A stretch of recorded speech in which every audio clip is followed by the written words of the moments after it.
everyone, it's Katie. I'm one of the children's librarians at the Robbins Library, and it's great to see you here for Crafternoon. I hope your summer's going well. I hope summer reading is going well. Maybe you've even had a chance to see some of the children's librarians giving out free books in the garden by the library. If you haven't, take a look at our Facebook page to see when those events are coming up again. For today, we're going to be making twirlers, so let me show you what that looks like. It's hard to get the whole twirler in this video, but you'll see it's kind of a decorative, movable twirler. We like to hang ours in the window so the breeze twists it and we can see what we've made. At the end of this video, I'll show you more of a full-size shot. This is actually much longer than I'm able to capture right now. But that's what we're making.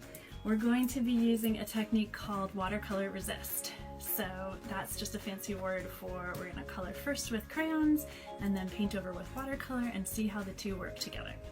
Let's talk about our materials for today. So you're going to need a paper plate, just a basic old paper plate. If you don't have one of these, you can use some other kind of flexible cardboard. So I wouldn't go as thick as a corrugated cardboard box, but you could use something like poster board, the cardboard that comes in like a shirt box, some kind of cardboard that gives you a little bit of flexibility. You're going to also need a pencil. So that'll be for drawing the outline of our twirler shape. And then in order to do our watercolor resist, you're going to need crayons and a set of watercolors and a brush. And then you will need scissors to cut out the shape of the twirler. If you want to hang these up the way we do, you're also going to need a hole punch, or you could use your scissors to poke a hole in the top, and you're going to need some string. So if you need a moment to gather those items together, you can take it. If not, let's get started. All right, my daughters are helping me today, so you'll see us make two twirlers. The first step is to draw a spiral starting from one edge of your paper plate. You'll want to make the spiral pretty thick so that your child has space to decorate, and then you'll just go right into the center of the plate.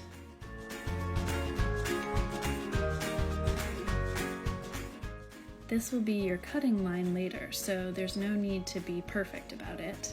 It's just going to be a guideline for making the shape of the twirler. All right, crayons are first, so your kids can decorate however they'd like. They can do solid colors like my kids did.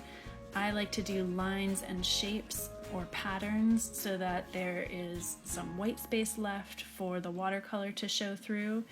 But either way, they're just making decorations for your twirlers.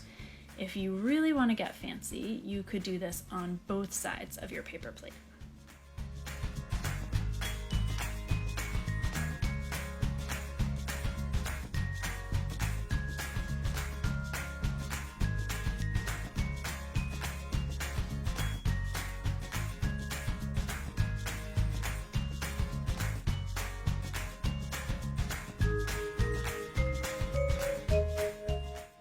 Okay, now it's time for your watercolors.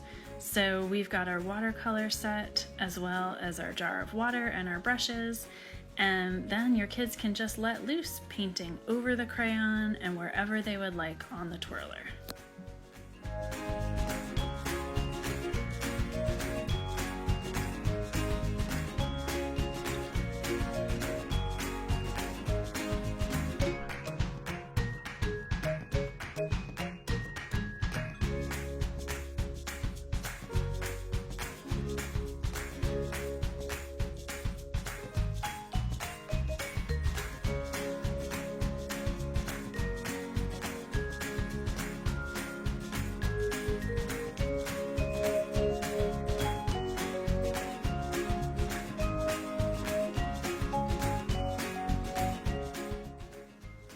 When your painting is done, and if your twirler's not too damp, you can use your scissors to cut along that guideline that you drew in the beginning.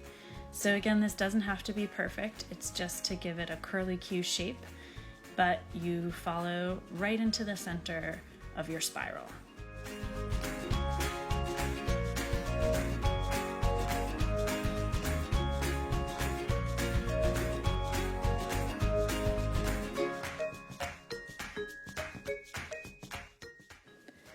And then to hang it, you can punch a hole in the very top of your spiral.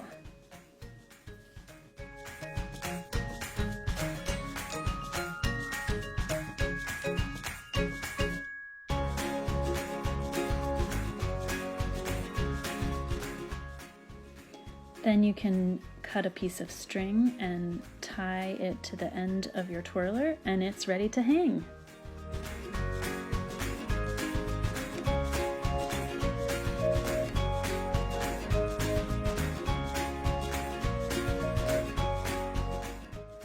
We'll show you how these move when we're holding them, and then I'll show you how they look hanging in our window, so you can see they move in the breeze. Enjoy!